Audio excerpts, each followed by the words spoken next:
त्याच्याकरता जगाचा बाप यशोदेकडे आलेला आहे. बरं यशोदेकडंच का? भारतात काही दुसरी गावं नव्हती का? गणेशराव तुमचंही गाव असेल त्यावेळेला, संभाजीनगर असेल त्यावेळेला, हस्तिनापूर दिल्ली असेल त्यावेळेला, किती गावं असतील बाबाजी भारत देशात. पण गोकुळातच का? असं काय होतं त्या गोकुळामध्ये की विश्वाच्या मालकानं तिथं जावं? कारण गोकुळा इतकं पवित्र गावच नव्हतं. आणि गोकुळ पवित्र करण्याची ताकद फक्त गायीत होती. मी पूर्वी कर्मकांड करायचो 27 वर्षापूर्वी, आता करत नाही. कोणी बोलू पण नका मला. नाही तो वास्तुशांत्या वगैरे असं ते करायचो मी त्यावेळेला, छान करायचो. आता नाही करत ते.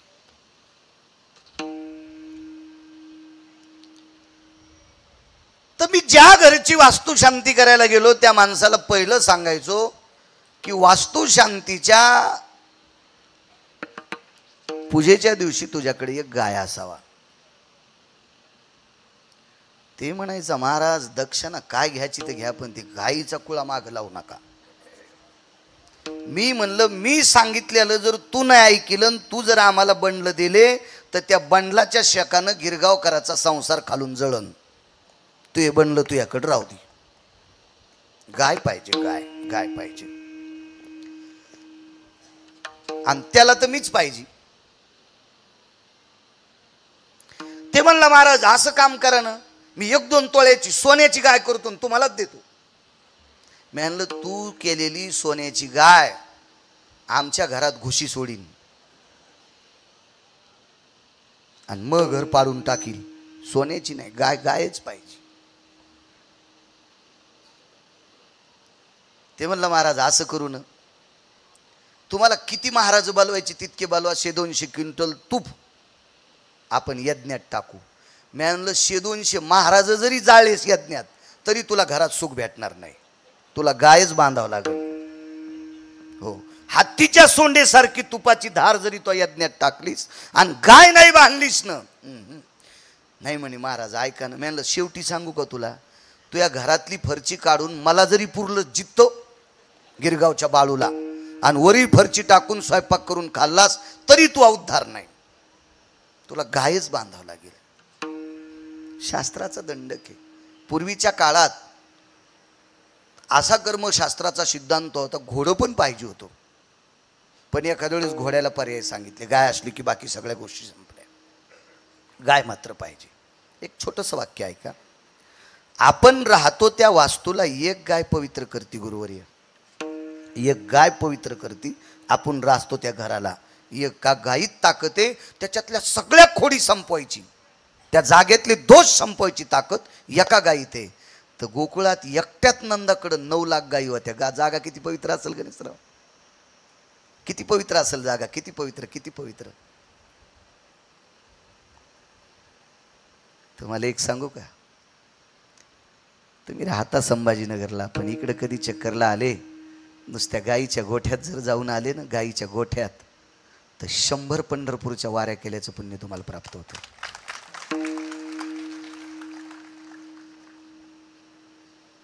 100-200 काशीच्या वाऱ्या केल्याचं पुण्य तुम्हाला प्राप्त होते. एवढा मोठा गायीचा पुरुषार्थ, इतका मोठा गायीचा पुरुषार्थ आहे. तुम्हाला एक सांगू का, पैशानं गिरगावकर विकत घेताल, देव नाही घेता येत. काय म्हणायचं बाबा? पैशानं गिरगावकर विकत घेता येईल, देव घेता येईल का बाबा? बापू घेता येईल का? नाही घेता येत, नाही घेता येईल. महाराज नंदराजानं गायीच्या पुरुषार्थानं देव विकत घेतला, पैशानं नाही, फक्त गायीच्या सेवेनं देव विकत घेतला. गायीच्या सेवेनं जगात सगळी काही गावं त्यानं पाहिली.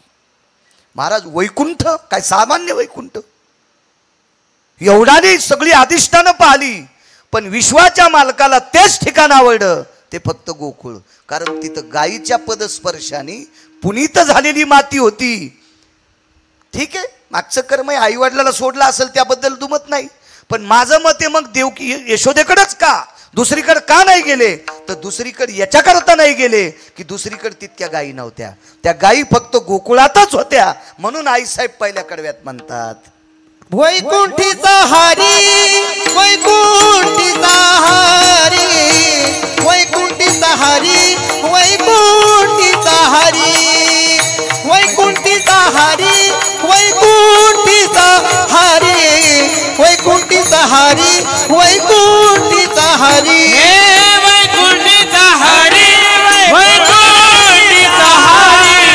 वैकुंठीचा हरी वैकुंठीचा हरी वैकुंठीचा हरी वैकुंठीचा हरी वैकुंठीचा हरी वैकुंठीचा हरी यशोदेच्या घरी काना यशोदेच्या घरी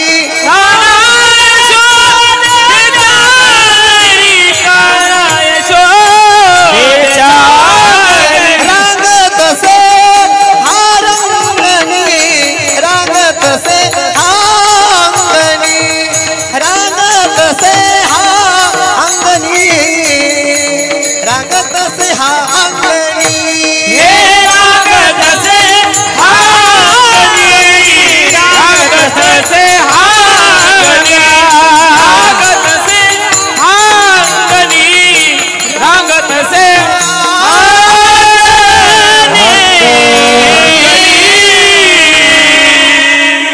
याच्याकरता गोकुळ स्वीकारलंय. बाबाजी गणेशरावांनी मी मागितली ती गाय मला दुधाची दिली असती, पण मला दुधाची न्यायची नव्हती, कारण मला दुधाकरता भरपूर पैसे आहेत. ती छोटीच कालवड का मागितली, मला तिला सेवा करण्याचा योग येतोय.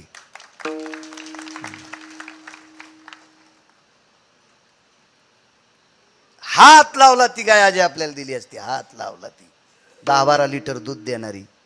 पण ते दूध विकून थोडे मला पैसे कमवायचे, माझ्या तर कोणते पैसे कमी गेलेत.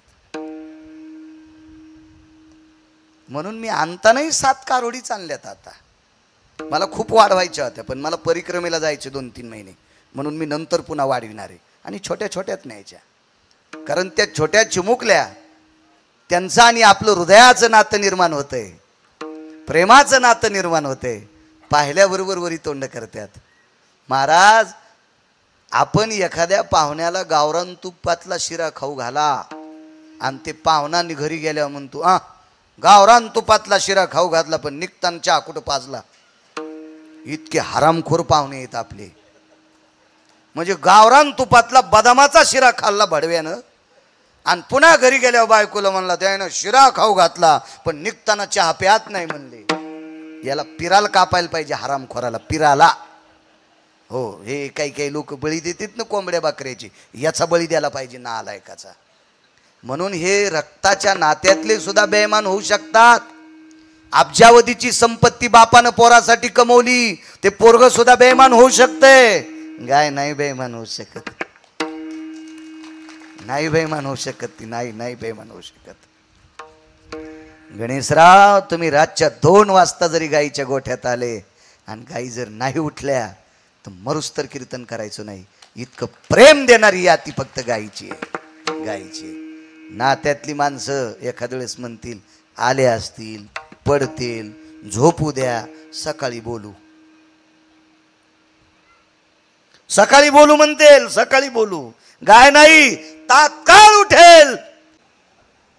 एका बाईला नवरा कसा भेटला, घोंगडी इतका गोरा. बरं, यांच्या मनात शंका आली, काऊन हसल्या, घोंगडी पांढरी नसती का? तुम्हाला सगळ्या काळ्याच घोंगड्या दिसतात का? पांढरी नाही का घोंगडी एखादी? पण तुमचं ते काळ्याच घोंगडीवर ध्यान गेलं. घोंगडी इतका गोरा नवरा भेटला गणेशराव, पण सात्विक माणूस होता. त्या बाईच्या उभ्या आयुष्यात त्यानं कधीच बूट हरपून घरी आला नाही. कसा होता नवरा? घोंगडी सारखा. पण बाबा त्यानं एकाही दिवशी बूट हरपिला नाही. बूट कोण हरपित हे तुम्हाला मी सांगायची गरज आहे का? तुम्ही पोटकिडे आहेत त्याच्यातले, मी तुम्हाला सांगावं याची गरज आहे का? जीवनात कधी बूट हरपून घरी आला नाही, जीवनात कधी बायकोला वाट पाहायला वेळ लावली नाही, जीवनात बायकोला माहेराला जाताना कधी तुटकी चप्पल दिली नाही, जीवनात बायको माहेराला जाताना कधी फाटकी साडी नाही, जीवनात कधी बायकोला या पोटाची खळगी भरण्यासाठी किराण्याची अडचण येऊ दिली नाही. नवरा कसा होता माहिती? घोंगडीसारखा. कसा रंग आहे नवऱ्याचा? घोंगडीसारखा.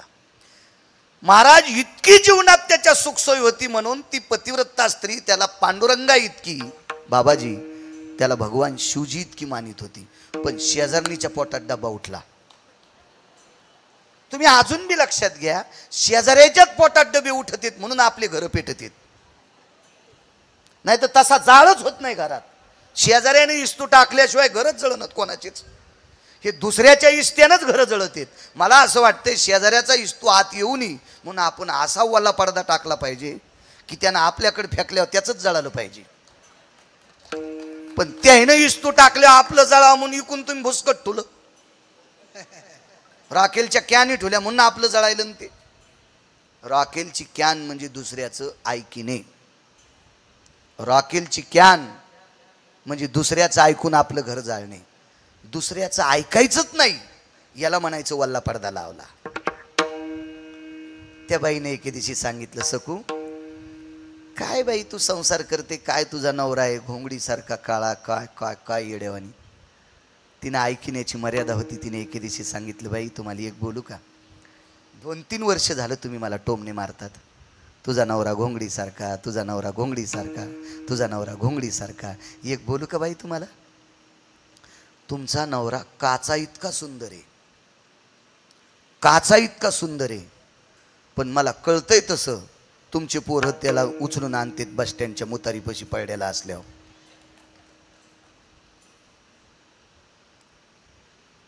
माझा असू द्या घोंगडीसारखा, पण दिवस माळवायच्या आधी आमच्या संसाराची काळजी करून घरी येतो. महाराज याला म्हणायचं पतिव्रता. तिची निष्ठा काही सांगू द्या, पण तिची निष्ठा तिच्या पतीवर होती, तितकी निष्ठा आपल्या धर्मावर असली पाहिजे, तितकी निष्ठा आपल्या संतावर असली पाहिजे, तितकी निष्ठा आपल्या संस्कृतीवर असली पाहिजे. भंगीर यायचं नाही ऐकायचं. हे सांगणारे कानात शिस वाटणारे नालायक कुंटालानं जन्माला येतील, पण आपले कान त्यांच्या हातात द्यायचेच नाही. विठाला विठाला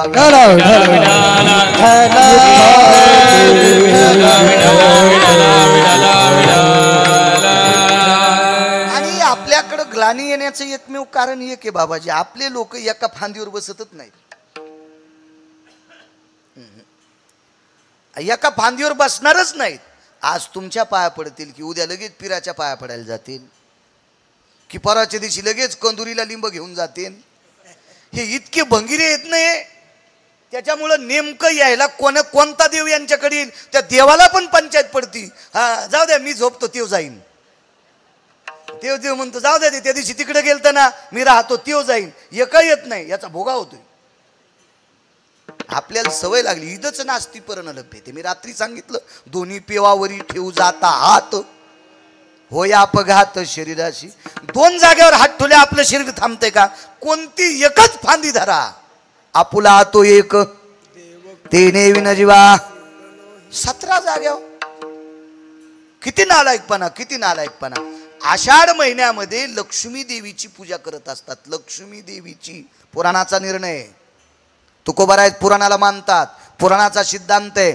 लक्ष्मी देवीची आषाढ मासात पूजा करतात. त्या देवीला जात असताना पाण्याचा तांब्या आणि त्या पाण्याच्या तांब्यात लिंबाचा डाखळा. लिंब हे लक्ष्मीचं अधिष्ठान आहे. लिंब हे आयुर्वेदाचं अधिष्ठान आहे. लिंब हे हजारो रोग दूर करण्याची ताकद कडुलिंबात आहे. म्हणून त्या लिंबाचा ओला डाखळा त्या पाण्यात ठेवायचा.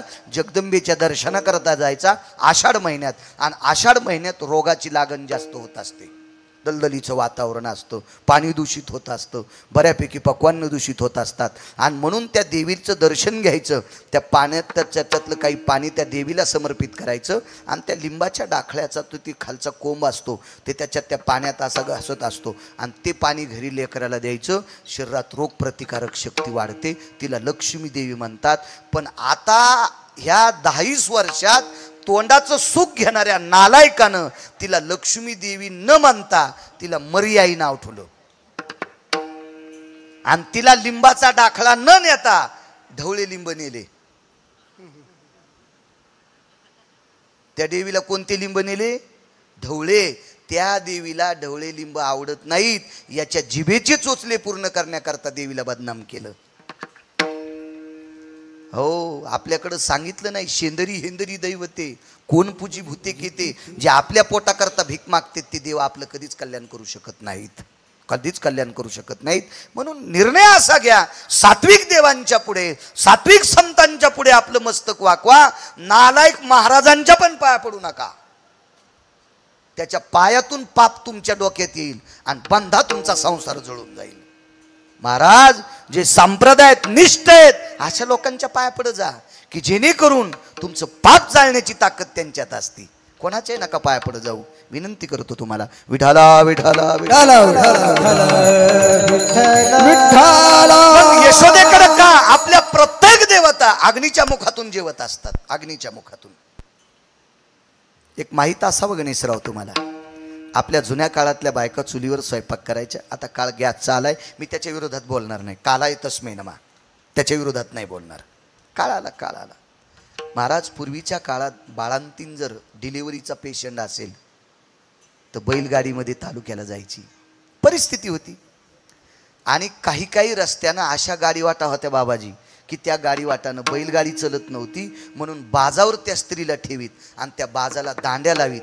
प्रेत नेतात का प्रेत, असं त्या डिलिव्हरीच्या पेशंटला खांद्यावर हॉस्पिटलपर्यंत नेत. तो काळ सांगतोय, तो काळ. आता शेळ्या पायी पायी जाईनत बाजारात. आता शेपुड्या टेम्पूत चालल्या. आता तर बाया कस काय बैलगाड्यात जाते मला सांगा. काल येतच नमा, मी काय विरोधात बोलणार नाही. काळ आला, काळ. पूर्वीच्या काळात चुलीवर स्वयंपाक करायचा, आता गॅसवर करतात. मला काही त्याच्या विरोधात बोलायचं नाही, पण शक्य असल्यास आजही चुलीवर खाण्याचा प्रयत्न करत जा.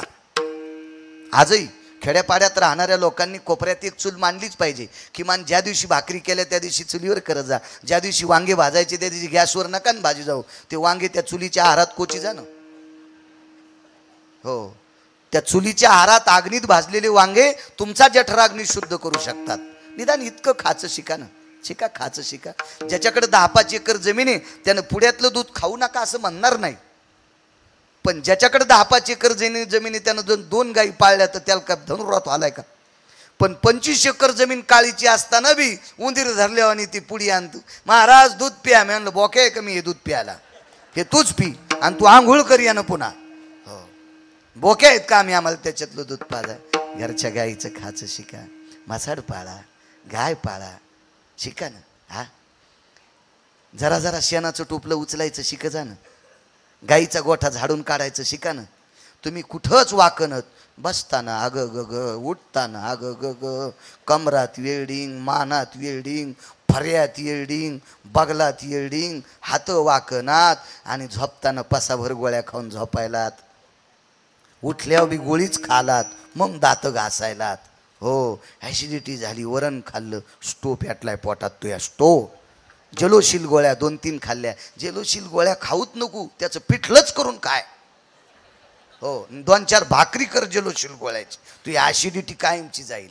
कामं करायचं शिका ना. 500-500 एकरवाली माणसं येडा करायला शेतात जात होते. आता 1.5 एकर जमिनीवाला 10.5ला दात घासी तू, जसा याचा आजा मंत्री आहे. हा, मोकार सोसायटीचा अध्यक्ष हरामखोर कुठला, 10.5ला दात घाशी तू. तुला ज्यानं बायको दिली त्याचं नशीब फुटलंय, त्यानं तुला पोरगी दिली. ना आलाय का, तिचं नशीब पालथं. तू यासारखा सुंब्या भेटलाय तिला. विठाला विठाला विठाला विठाला विठाला विठाला. हे उद्योगांवर धमते लक्ष्मी. माणसानं काम केलं पाहिजे. आपण कर्मभूमीवर आलोत झोपण्यासाठी नाही. झोपीनं जर आयुष्य वाढलं असतं तर आजगराची संख्या जास्त झाली असती. हे मोठा लोक मोठे होतेत ना, हे खाली बसल्या बसल्या दिल्लीतल्या लोकांचे हे वाभाडे काढते हे नालायक लोक. अरे त्या लोकांना झोपा नाही ता, रात्रंदिवस ते लोक बेजार आहेत बाबाजी. तेव्हा ती लोक मोठे होतेत. आणि हे उगेच आपले हे दुसऱ्यावर जळणारी माणसं. नाही, काम करायचं. आपण जितकं काम करू तितकं मोठे मोठे होत राहू. चला, चुलीवर स्वयंपाक असायचा. टिकल्यावाल्यांनी जुन्या सासूला विचारा, आजच सासूला विचारा कशी पद्धत होती जुन्या काळात. जुन्या काळातली बाई जर भाकरीला बसली किंवा चपात्या करायला बसली, ती बाजरीची असेल, गव्हाची असेल, ज्वारीची असेल, मकेची असेल, उडदाची असेल, कळण्याची असेल, मिसळ्याची असेल, ही आंबाडीच्या त्या पिळ्याची भाकरी असेल, ह्या भाकरी करायला बसलेली जुनी बाई रुपया एवढी भाकरी करीत होती. आधी 8 आण्यासारखी रुपयाच्या नाण्यासारखी एक भाकरी करायची, ती तयावर टाकायची. ती भाजली की ती छोटीशी भाकरी चुलीत टाकायची, 2 थेंब पाण्याचे टाकायचे आणि अग्नीला नमस्कार करायची. म्हणजे सर्व देवता तेवढ्या चिपट्यानं जेवायच्या. आणि तितक्या चिपट्याचा आशीर्वाद किती होता माहिती आहे का? हे अग्नी नारायणा, माझ्याकडनं तुला नैवेद्य रे. अश्विनी कुमार तृप्त व्हायचे आणि त्या घरातल्या लोकांनी त्या चुलीवरचा स्वयंपाक खाल्ल्यावर एकाचंही पोट दुखत नव्हतं. या सर्व देवतेची कृपा होती. कारण आपण जे कमवतो ना त्याच्यातला प्रत्येकाचा भाग प्रत्येकाचा ठरलेला आहे. प्रत्येकाचा भाग. शेतकरी राजाचं जीवन बघा ना, शेतकरी राजाचं जीवन बघा. खळं केल्याच्या नंतर मात्र सांडते, मात्र जमा केलं तरी इकडे तिकडे दाणे थांबतेत. ते दाणे पक्ष्यांचे आहेत, ते दाणे उंदरांचे आहेत, ते दाणे घुशींचे आहेत, ते दाणे मुंगसांचे आहेत, ते दाणे प्रत्येक जीवाचे आहेत. शेतकरी राजाच्या घरात जितकं येईल तितकं त्याचं, आणि शेतात राहील ते बाकींच्या जीवाचं असतं. महाराज यज्ञ आहे त्याच्या जीवनात, हो याग आहे त्याच्या जीवनात. त्याच्या जीवनात नाना प्रकारच्या यज्ञाची सिद्धांत आहे. म्हणून मी सांगतोय, ज्याच्या वाट्याला जमीन असेल तो भारत देशातला राजा असेल. ज्याच्या नावानं सातबारा असेल का गणेशराव, तो माझ्या महाराष्ट्रातला राजा असेल. त्याला नाना प्रकारचे यज्ञ करण्याचा योग येतोय. अहो त्यानं ज्वारी पेरली, चुकून पक्षी त्याच्या ज्वारीचे कंस खातात. त्यानं गहू पेरले, सांडलेल्या ओंब्या उंदरं खातात. महाराज नाना प्रकारच्या जीवाचं पोषण करणारा शेतकरी राजा आहे. चुकून एखाद्याची गाय मसड आली, 10-5 आळा शेती खाईल. एखाद्याचा बैल आला, 10-5 कंस तो खाईल. कारण त्याच्या जीवनात कायमस्वरूपी यज्ञ असतो. तो फक्त शेतकरी राजा असतो. तो शेतकरी राजा. शेतीवर प्रेम करा. महाराज अग्नीची कृपा झाली आणि अग्नीनं त्या स्त्रीला सांगितलं, काय देऊ? एकच दे, देव माझ्या पोटी जन्माला यावा. आणि अग्नी देवाकडे गेला आणि देवाला सांगितलं, देवा मी त्या बाईवर प्रसन्न आहे. तिनं अग्नीची साधना केली आणि तिनं सांगितलं, देव माझ्या पोटी जन्माला यावा. भगवंतानं सांगितलं, अग्नी एक लक्षात ठेव, तिच्या उदरातून जन्माला यावा तिचं इतकं पुण्य नाही, पण तुझी तिनं साधना केली म्हणून तिला मी निराश होऊ देणार नाही. पोटातून जरी नाही जन्माला आलो तरी तिला गोकुळात जन्म भेटेल. तीच यशोदा. आणि तिच्याकडे 11 वर्ष 53 दिवस. वाक्य नीट ऐका, पुराण सांगते 11 वर्ष 53 दिवस तिच्या पोटातून जरी जन्म नाही घेतला तर जन्मदात्या मायबापाला सोडून 11 वर्ष 53 दिवस तिच्याकडे राहीन. तिचं नाव यशोदा आणि ती गोकुळात. म्हणून जनाबाई पहिल्या कडव्यात म्हणतात, वैकुंठीचा हरी, वैकुंठीचा हरी, वैकुंठीचा हरी, वैकुंठीचा हरी,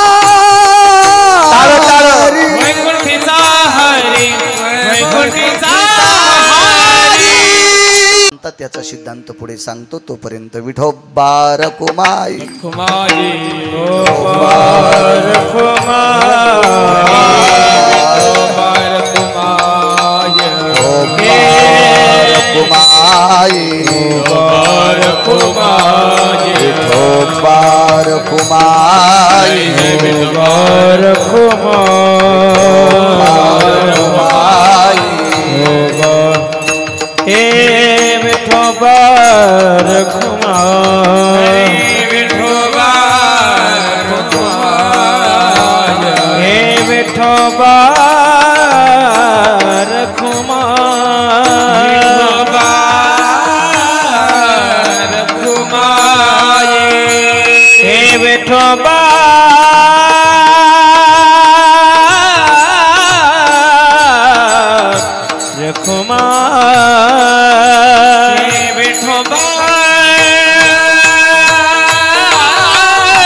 हरि जय जय, हरि जय जय, जय जय जय जय विठोबा रखुमाई,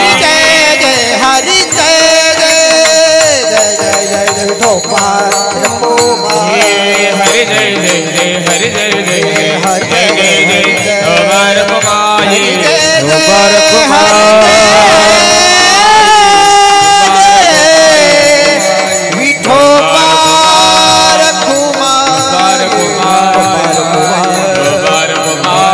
रखुमाई,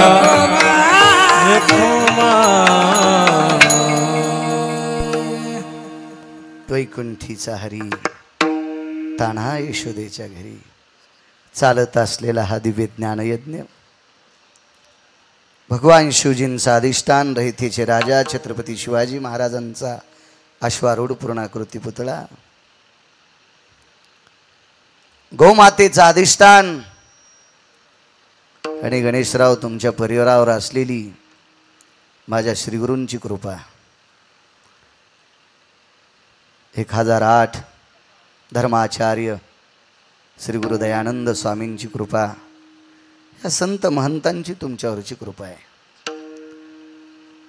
सहज मोठ्यांचं वाक्य सांगेल, या विश्वाच्या पाठीवर ज्यांच्यावर संतांची कृपा आहे त्याच्यावर विश्वाची कृपा होते आणि ज्याच्यावर संतांची कृपा नाही त्याच्यावर देवाची कृपा कधीच होत नसते। सगळ्या गोष्टी मोडून टाकायची ताकद ती संतात असते, प्रारब्ध बदलायची ताकद ती संतात असते। अशी परमपावन कृपा गुरुवार्यांची आहे। फार दिवसापासून तुमच्या कुटुंबाला तुम्हाला महाराजांची सेवा स्वामीजींची सेवा तुम्हाला घडली आणि त्या सेवेचं फळ आहे। एवढा मोठा यज्ञ एखाद्या 2000 लोकसंख्येच्या गावानं विचार केला, मी खूप फिरतोय महाराष्ट्रात, खूप फिरतो 2000 लोकसंख्येचं गाव असेल त्या गावानं विचार केला तरी एखाद्या वेळेस त्यांचा मेळ होत नाही आणि एवढा मोठा सप्ताह करू शकत नाहीत। ते का होऊ शकत नाही? कारण ते एकत्रित येऊ शकत नाहीत। पैसे प्रचंड असतील त्यांच्याकडे, प्रचंड असतील, पण नाहीत करू शकत ते। तुम्ही एकट्याने एवढं सत्र भरावं, तुम्ही वैभवशाली आहात, पैशावाले आहात हे मला नाही सांगता येणार, पण मला एक सांगता येईल, तुमच्यावर संतांची कृपा आहे बाबाजी सारख्या आणि ज्ञानोबाराय तुकोबारायची कृपा आहे म्हणून तुम्ही ज्ञानाचा यज्ञ केलाय। नाही तर पैसे नाहीत अशी माणसं नाहीत जगात, खूप पैसे आहेत। काही माणसांकडं एवढं धान्य आहे की त्यांच्या बाप दाद्यापासून पाप आहे म्हणून त्यांच्या धान्याला किडे पण लागत नाहीत, तर माणसं कशी खातील? त्यांच्या गव्हा ज्वारीला औषध न टाकता किडे लागत नाहीत, म्हणजे किड्यांनी सुद्धा विचार केला याचे गहू खायचे नाही, किड्यानं सुद्धा विचार केला याच्या ज्वारीला खायचं नाही, कारण ते पुण्यच नाही ना। महाराज नुसत्या हाती उठवी काग। काही माणसं इतकी निर्दयी असतात की भरक्या हातानं कावळ्याला सुद्धा उठीत नाहीत, त्याला वाटतं आपले कण जर उडाले तर कावळ्या खाईल। कारण आपल्या जीवनात काही दातृत्व घडायचं असेल तर त्याच्यासाठी पुण्य लागतं, आपल्याच्याने एखादी सेवा घडायची असेल तर त्याच्याच्यानं पुण्य लागतंय। मी फार दिवसापासून मनात विचार करत होतो, पैसे आहेत माझ्याकडे, मी माईकवर सांगतोय, किती कॅमेरे आहेत पुढं, मी का कोणाचे खिशे कापले का, कुठं डाका टाकलाय, कुठं काय केलंय, काय जस्ट त्याचा माणूस हा प्रारब्धान मोठा होत असतो, काय जस्ट त्याचं प्रारब्ध आहे, त्याला काय विचार नाही। इकत आणलेली बैल बांधून वैरण खातेत आणि देवाला सोडायला कठाळ्या, कोणाची मका खातो ते नशीब घेऊन आला आणि कठाळ्या, नशीब घेऊन आला, नशीब तसं बाळूचं नशीब आहे ना, नशीब आहे, मला काय अडचण नाही पैशाची, पण मी एकच मागणं मागत होतो या साधू संतांकडे, मला एक ना एक दिवस गायीची सेवा घडावी, एक ना एक दिवस गायीची। मी माईकवर उल्लेख करणार नाही, पण माझ्या अंतकरणात कितीतरी मंदिरांसाठी सुद्धा मी पावत्या गुप्त फाडल्या, मला त्याच्यातही समाधान नव्हतं, कारण जगात मंदिरं बांधणारी माणसं खूप आहेत, तिथे गिरगावच्या बाळूची गरज नाही, पण मला एकच लक्षात येत होतं, तू 10-5 गायी पाळ आणि त्या गायीची सेवा करून मर, इतकीच माझी अपेक्षा होती आणि ती मला देव माझी पूर्ण करत राहा लागलेला आहे। आणि बाबाजी तुमच्यासारख्याच्या सर्व संतांच्या आशीर्वादानं गायीची सेवा जास्तीत जास्त करण्याचा योग माझ्या जीवनात यावा, इतकंच मला जाता जाता आशीर्वाद द्या। हो, माझ्याकडे जी संपत्ती ती संपत्ती ढेपीच्या रूपात, पेंडीच्या रूपात, गुळीच्या रूपात, कडब्याच्या रूपात गायीकडे जावी, ही एवढा आशीर्वाद मला मिळावा। पोरासाठी तर मी कमवून ठेवलंयच, विठाला विठाला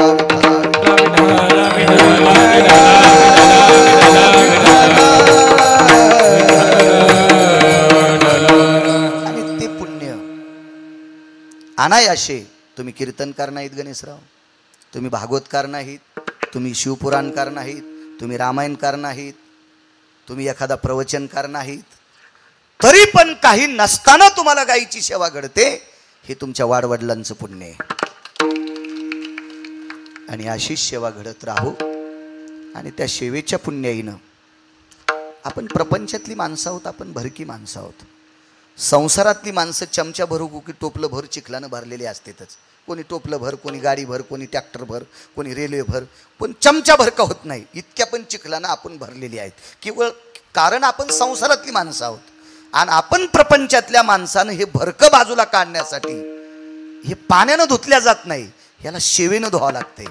आणि ती सेवा वाडवडिलांची असावा, घरातल्या वयस्कर लोकांची असावा, संतांची असावा, अन्नदानाची असावी, गोमातेची असावी, धर्माचं नाव वाढण्यासाठी असावी, एखादं धर्माचं मंदिर होण्यासाठी असावी.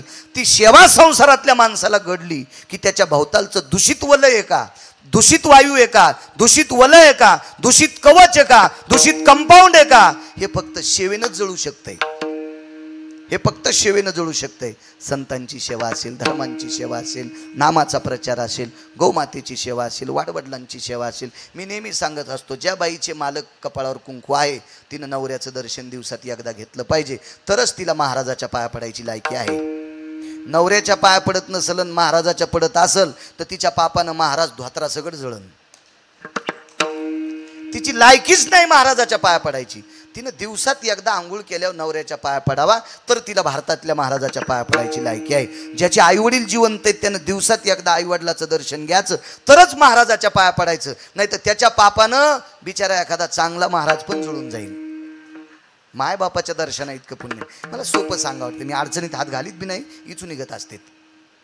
मग डसल्यावर कोण्या दवाखान्यात जायचं. त्याच्यामुळे सोपा परमार्थ, आपल्या मालकाचं दर्शन घ्या, मग साधूचं दर्शन घ्या, आपल्या आईवडिलाचं दर्शन घ्या, मग साधूचं दर्शन घ्या. आणि चांगला साधू मालकाच्या पुण्याईनंच मिळत असतो.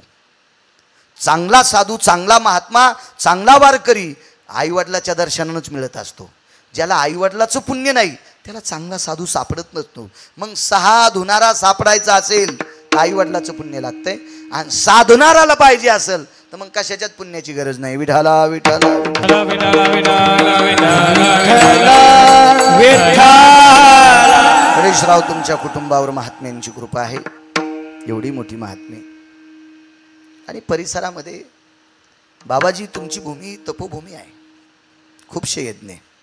काल मी जिथं सर्वानंद सरस्वती महाराजांच्या आश्रमावर गेलो धानोऱ्याला, तिथं ब्रह्मलीन शिवस्वरूप काशीगिरी महाराजांच्या पुण्यतिथीचा सोहळा चालू आहे. गोडसं शिवजींचं मंदिर आहे. 108 किलोचा कळस मंदिराला बसणार पुढच्या वर्षी, 108 किलोचा. बाबाजी, हा परिसर आहे ना तुमचा, हा परिसर तपोभूमी आहे, हे देवभूमी आहे तुमचा परिसर. कारण या परिसरात यज्ञ, मी बाबाजींच्याच मार्गदर्शनात त्यांच्या अध्यक्षतेत झालेल्या कितीतरी यज्ञात कीर्तन केली बाबा, कितीतरी कितीतरी कितीतरी. पवित्र भूमी आहे तुमची, परिसर पवित्र आहे. कारण ही तुमच्या अंतःकरणात हा भाव जागा होतो ना गणेशराव, हे तुमचा नाही, ह्या मातीची ताकद आहे. ह्या मातीत केलेल्या ह्या संतांच्या भक्तीचा पुरुषार्थ आहे बाबाजी सारख्या. आणि तो पुरुषार्थ तुम्हाला स्फूर्त करत आहे आणि धर्म उंच नेण्याचं काम तुम्हाला करायला लावतोय. ह्या साधूंची ताकद आहे. धन्य यशोदा ती माय. यशोदेला माय का? माय तर देवकी आहे, मग यशोदा माय का? बापूंनी सांगितलं 10-5 मिनिटं घळघळ करा, म्हणून एकच्या पुढं सरकतोय. बापूंचा आदेश होता, जरा कमी करू नका. तसं मी कीर्तन कुठंच कमी करत नाही माऊली, कधीच नाही. माप भरून सांडावा. महाराज, वक्ता जर घड्याळ पाहत असेल तर त्या वक्त्याने एक लक्षात ठेवायचं, काळाची काठी आपल्या डोक्यात आहे. कारण घड्याळ कुठं पाहायची असती माहिती आहे का? चुकीचं काम करताना, भजन करताना घड्याळ पाहायचीच नाही. आणि त्यातली त्यात पाकिटं घेणाऱ्याने तर घड्याळ पाहायचीच नाही. यम इतका हानीन की इंचभर जागा ठोचा नाही लाल करायची. यमाला कळणार नाही कुठं कुठं लाकडं हाणावा, यमाला कळणार नाही तापलेल्या गजानं कुठं कुठं चटकाने द्यावा. त्याच्यामुळे मला नाही कीर्तनात संकोच नाही टायमाच्या बाबतीत. बरं बाबा, हे घासा दिलाय कोणी? पंढरपुरातल्या मालकानं. त्याच्या मनात आल्यावर जर आता दाबला तर उद्या निरोप जातो, आदरणीय हरिभक्तीपरायण बाळू महाराज गिरगावकर विश्वात्म्यात विलीन. उद्या 12:30 वाजता त्यांचा अंत्यविधी आहे. लगेच क्लिप गाजल्या जाती, गेले दिगंबर. यायला तर आकलीचे कांदेत नाहीत, ही क्लिप कोणाला टाकाव? नदीला गेल्या आकली, हे अभंगाचं कडवं कोण्या नालायकाला टाकीत असतात का? महाराज त्या दर्जेचा माणूस असावा त्याला हे अभंग टाकावा, कोणाला नाही. विठाला विठाला विठाला विठ्ठल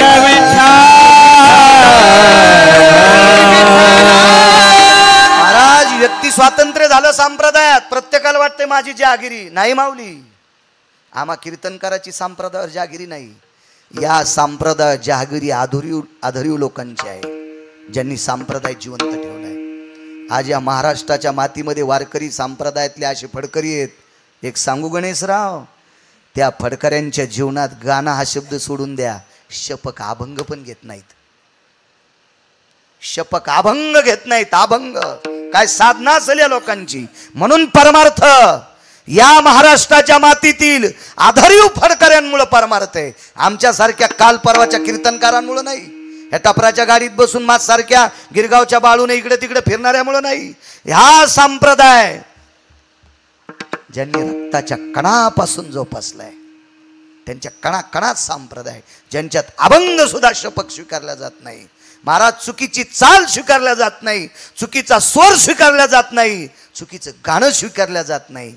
ह्या लोकांनी संप्रदाय जिवंत ठेवलाय, आमच्यासारख्यांनी नाही. आम्हाला गर्व माऊली, आपल्याला गर्व नाही यायला पाहिजे. आपण या मोठ्या लोकांमुळे परमार्थात येत, आपल्यामुळे परमार्थ नाही, त्यांच्यामुळे परमार्थ आहे. म्हणून त्या पवित्र परंपरेतल्या लोकांना साष्टांग प्रणिपात करतोय. महाराज 300 वर्षाच्या परंपरा काय काही, 300-350 वर्षाची. श्रीगुरु बोधले महाराज, मानकोजी बोधले महाराज, 300-350 वर्षाची परंपरा. महाराज ज्या परंपरेत एक भागीरथी नावाची माऊली जन्माला आली, त्या भागीरथी नावाच्या माऊलीनं जगाच्या बापाला रडायला लावलंय. विश्वाचा बाप ती पाया पडत असताना देवाचे डोळ्यातले पाणी तिच्या पाठीवर पडतंय. अशी भागीरथी त्या पवित्र मानकोजी बोधले महाराजांच्या कुटुंबात जन्माला आली. त्या कुटुंबातले वारकरी सध्या आता जयवंत बाप्पा आहेत. बाप्पांचे वडील दादा आहेत. 350 वर्षाची परंपरा. काय परंपरा आहेत महाराजा. या परंपरेमुळे संप्रदाय जिवंत आहे. त्याच भागामध्ये रामकृष्ण भाऊंची परंपरा, धाराशिव भागामध्ये रामकृष्ण भाऊंची परंपरा. श्रीगुरु वैकुंठवासी रामकृष्ण भाऊ जात राहिले. गणेशराव, आस्ती संचयाचा कार्यक्रम आपण राखेचा कार्यक्रम म्हणतो. सगळी परिसरातली वारकरी श्रीगुरु भाऊंचं पार्थिव अग्निमय झाल्याच्या नंतर तुका म्हणे रक्षा झाली आपे आप, उजळीला दीप गुरुकृपा. सगळी लोक दुसऱ्या दिवशी त्या ठिकाणावर गेले. तर रामकृष्ण भाऊंची कवटी सापडली, कवटी डोक्याची कवटी. तर वैकुंठवासी रामकृष्ण भाऊंच्या कवटीवर 10-15 क्विंटल सरपण आणि एखादा ट्रॅक्टर भर नारळ असतील. तेवढ्या इंधनामध्ये शरीर जळून दग्ध झालं, तरी पण कपाळावरच्या कवटीवर रामकृष्ण हरी नाव होतं. रामकृष्ण रामकृष्ण हरी. माऊली महाराज, या लोकांमुळे संप्रदाय जिवंत आहे. या लोकांमुळे संप्रदाय जिवंत. या लोकांमुळे खाली गेले की शंकर महाराज कंधारकर, आमचे बाबारावजी गिरगावकर शिष्य होते. त्यांच्याकडे चातुर्मास केला संभाजीनगरला. गुरुवर्य बाबाजी ते सकाळी देवपूजा करत असताना चंदन कालवलं, उगाळलं की पाटावरच्या धातूच्या देवता पुढे सरकत होत्या. काय साधना या लोकांची महाराज. महाराज, या पवित्र महात्म्यांमुळे संप्रदाय जिवंत आहे, आमच्यामुळे नाही. नाही, आमच्यामुळे नाही. माणसानं श्रेयवाद घेतला नाही पाहिजे. आपण जर केलं तर आपण म्हणायचं आपण याच्या लायकीचे आहेत. गौरावयासाठी स्वामी सेवेची कसोटी. आपण त्या दशेला यावं. काय अखंड वाऱ्या. गणेशराव, अशी काही लोक आहेत, एका एकादशीला आळंदीला असतात, वद्य एकादशीला, तर शुद्ध एकादशीला पंढरपूरला. शुद्ध एकादशीची द्वादशी सोडली की पंढरपूरहून पायी आळंदीला जायचं. आणि आळंदीतल्या वद्य द्वादशी सुटली की तिसरा पहारा पुन्हा पंढरपूरला निघायचंय. 20-20 वर्ष झाले असे काही निष्ठावंत वारकरी आहेत. अख्खं जीवन आळंदी पंढरी, पंढरी आळंदी, आळंदी पंढरी, पंढरी आळंदी, देहू पंढरी, पंढरी देहू, देहू पंढरी, पंढरी देहू. अख्खं जीवन वारीत गेले, अख्खं जीवन वारीत.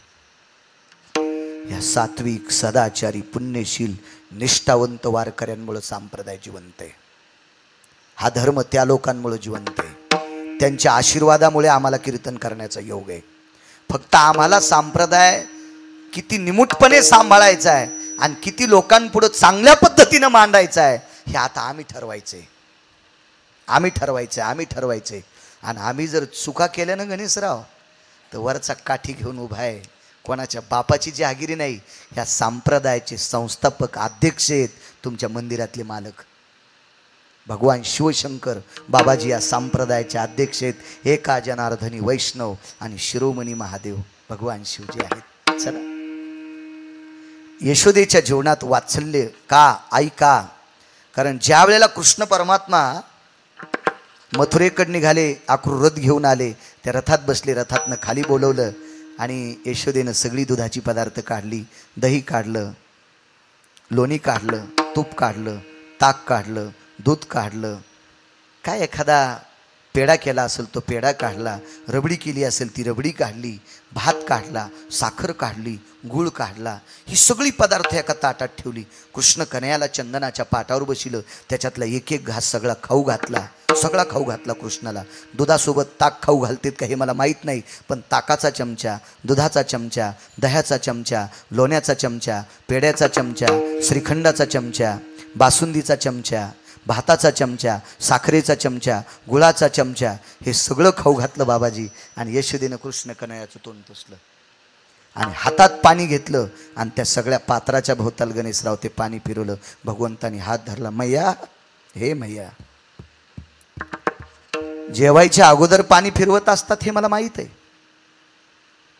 पण आज 11 वर्ष 53 दिवस झाले आई तू उलट काम का केलंस ग? जेवण झाल्याच्या नंतर हात का पाणी का फिरवलं? जाऊ दे कन्हैया, असू दे, पुन्हा कधी योग आल्यावर सांगेल. सांग न ग मैया, हे माय सांग न. हे इकडे का आवाज करा, सांग न ग आई, आई सांग न ग, याचं कारण काय? यशोदेनं सांगितलं, कृष्ण ऐकायची ताकद आहे तुझ्यात? हो सांग माय. कन्हैया, तू ज्या दिवशी आमच्या घरी आलास, तू 4 वर्षाचा झाल्याच्या नंतर मला कळालं तू देवकीचा आहेस. आधी माहित नव्हतं. 4 वर्षाच्या नंतर कळालं तू देवकीचा आहेस. हे नंदराजा कर भरण्यासाठी मथुरेत गेले आणि तिथं वसुदेवाने नंदाला सांगितलं, नंदराज, तुमच्याकडची कन्या मी आणली होती आणि माझा मुलगा तुम्हाला दिलाय. फिरविले दोन्ही कन्या आणि चक्रपाणी. नंदराजाने यशोदेला सांगितलं, यशोदे, हा कन्हैया देवकीचा आहे. एक सांगू का यशोदे, एक न एक दिवस हा देवकी मातेकडे जाईल. पण ज्या दिवशी याच्या आईकडे जाईल, त्याच्या आईनं जर विचारलं, कन्हैया, यशोदेनं तुझी सेवा कशी केली, तर त्याचं तोंड बंद पडावा आणि डोळे उघडावा. रडण्याच्या व्यतिरिक्त त्याच्याकडे काही नसावा, इतकी सेवा कर. कन्हैया, आज तुझं जेवण झाल्याच्या नंतर या सगळ्या पदार्थावर पाणी फिरवलंय. पेड्यावर असेल, दुधावर असेल, दह्यावर असेल, तुपावर असेल, लोण्यावर असेल, श्रीखंडावर असेल, बासुंदीवर असेल, भातावर असेल, गुळावर असेल, साखरेवर असेल, एवढ्या पदार्थावर पाणी याच्याकरता फिरलं. मी संकल्प केलता, याच्यातले जे पदार्थ तू खाशील ते मी खाईल. कन्हैया, ज्या दिवशी तू दूध पिलंस का रे, त्या दिवशी मी दुधाला हात लाईत होते. कन्हैया, तू ज्या दिवशी दही घेतलंस का रे, कडकडत ऊन जरी असलं तर तू ज्या दिवशी घरचं दही घेतलं नाहीस, त्या दिवशी मी दही तोंडाला लावलं नाही रे कन्हैया. ज्या दिवशी तू भात घेतला नाहीस, त्या दिवशी मी भात तोंडाला लावला नाही रे कन्हैया. तू ज्या दिवशी जी वस्तू खाशील तीच वस्तू मी त्या दिवशी खाल्ली. माझा संकल्प आहे. मग आई, आज पाणी का फिरवलं? ऐक कन्हैया, आज तू आमचा वाडा सोडून, गोकुळ सोडून मथुरेत जाणार आहेस. गोकुळ सोडून मथुरेत जाणार आहेस. आजपासून या पदार्थावर याच्याकरता पाणी फिरिलंय. या शरीरात जोपर्यंत प्राण आहे तोपर्यंत याच्यातली एकही वस्तू खाणार नाही. महाराज, जगात माय नसन गणेशराव, आपल्या लेकरासाठी इतक्या वस्तूचा त्याग करणारा जगात एकच माय, तिचं नाव बाबाजी यशोदा होतं. म्हणून धन्य यशोदा ती माय आणि दाशी जनी वंदी पाय. ज्ञानेश्वर माऊली ज्ञानराज माऊली तुकाराम. ईश्वर माऊली ज्ञानराज माऊली तुकाराम. ज्ञानेश्वर माऊली ज्ञानराज माऊली. ज्ञानेश्वर माऊली ज्ञानराज माऊली तुकाराम. ज्ञानेश्वर माऊली ज्ञानराज माऊली. ज्ञानेश्वर माऊली ज्ञानराज माऊली तुकाराम. ज्ञानेश्वर माऊली महाराज ज्ञानेश्वर माऊली ज्ञानराज माऊली तुकाराम. काल्याच्या अभंगाला चाल म्हणू. विठ्ठल जय जय विठ्ठल विठ्ठल जय जय विठ्ठल. शिंके लावी येले दुरी होतो तिघाचे मेवरी. तुम्ही वारे दोहीकडे मुख पसरवणे घडे. हातीचा धारा गारे दोहीचा कोपरा. तुम्ही वारे दोहीकडे मुख पसरवणे घडे. हाती टोका आणि कुणी निधी का. तुम्ही वारे दोहीकडे मुख पसरवणे घडे. धरिला कृष्ण म्हणे अवकाजनी प्रकाश. काला वाटो एकमेका वैष्णवनिका संभ्रमा.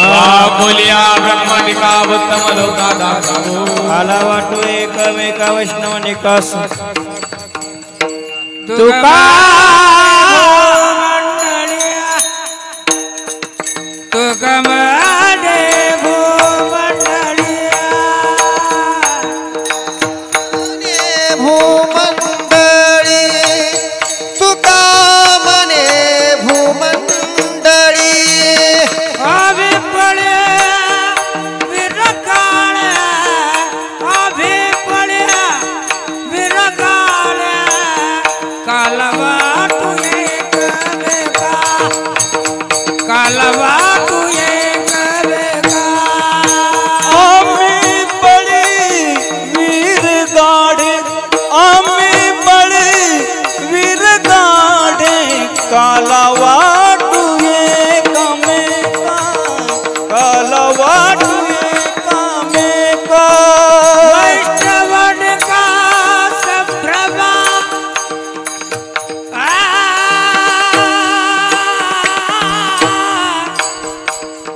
वैष्णवनिका संभ्रम.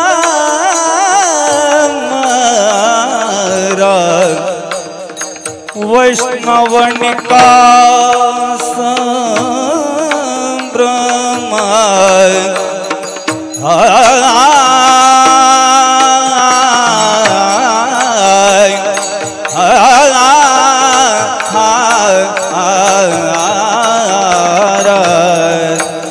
वैष्णवनिका संभ्रम. वैष्णव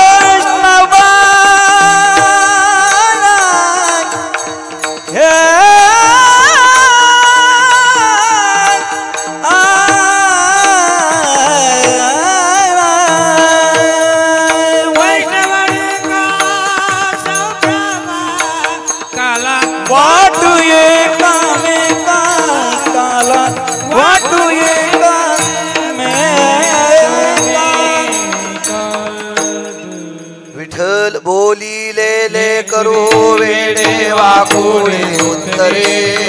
समापराध महाराज तुम्ही सिद्ध. नाही विचारिला अधिकार मी आपुला. समापराध महाराज तुम्ही सिद्ध. तुका म्हणे ज्ञानेश्वरा का पाया पैसे करा. समापराध महाराज तुम्ही सिद्ध. योगे 28 विथे बरे उभा. मांगी रकुमाई दिश जीवे शोभा.